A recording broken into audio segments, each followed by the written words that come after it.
జగనన్న సురక్ష అనే ఒక కార్యక్రమం చేసాం. అంటే birth certificate, death certificate, family member certificate ఇవి ఇంతకుముందు కావాలంటే వాడు మండల ఆఫీసుకు పోయి వారం తిరగాలి. ఇప్పుడు సచివాలయంలో అప్లై చేసుకుంటే మేము పోయే లోపల సర్టిఫికేట్ రెడీగా ఉంటాయి. 50 రూపాయలు, సరే 50 రూపాయలు అనేది పెద్ద డబ్బు కాదు. పోను రాను ఎంత ఖర్చు అవుతుందో ఆలోచన చేయండి. వారం ఇప్పుడు సచివాలయంలో ముందుగానే అప్లై చేస్తారు. మేము పోతాం ఆ కార్యక్రమానికి. మేము పోయేటప్పటికి సర్టిఫికేట్స్ రెడీగా ఉంటాయి. ఫ్రీ ఆఫ్ కాస్ట్లో సర్టిఫికేట్స్ ఇచ్చాం.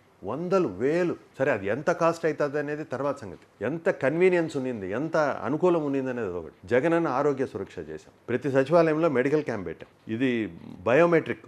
మీకు ఇప్పుడు ఫర్ ఎగ్జాంపుల్ ఒక పేషెంట్ వస్తాడు, తను కంప్లైంట్ చేస్తాడు, తనకి ఆ ఏరియా హాస్పిటల్స్లో అక్కడే చూపిస్తారు. ఇది చాలా మంది ప్రజలకు తెలియదు. మీరు ముఖ్యంగా ఇది ప్రజలకు తీసుకోపోయే దాంట్లో మీరు తోడ్పడతారని మీకు చెప్తున్నా. ఆ ఏరియా హాస్పిటల్లో తనకి నచ్చిన హాస్పిటల్కి తనకి టైఅప్ చేస్తారు. క్యాంప్ అయిపోయిన తర్వాత 4 రోజుల తర్వాత ఏఎన్ఎం పోయి ఆ పేషెంట్ను ఆ హాస్పిటల్కి తీసుకొని పోయి ట్రీట్మెంట్ చేయించుకొని వెనక్కి వస్తే కానీ బయోమెట్రిక్ క్లోజ్ కాదు. ఇంత రెస్పాన్సిబుల్ గవర్నమెంట్ మనం ఎక్కడన్నా చూసుంటామా? చాలా మందికి తెలియదు.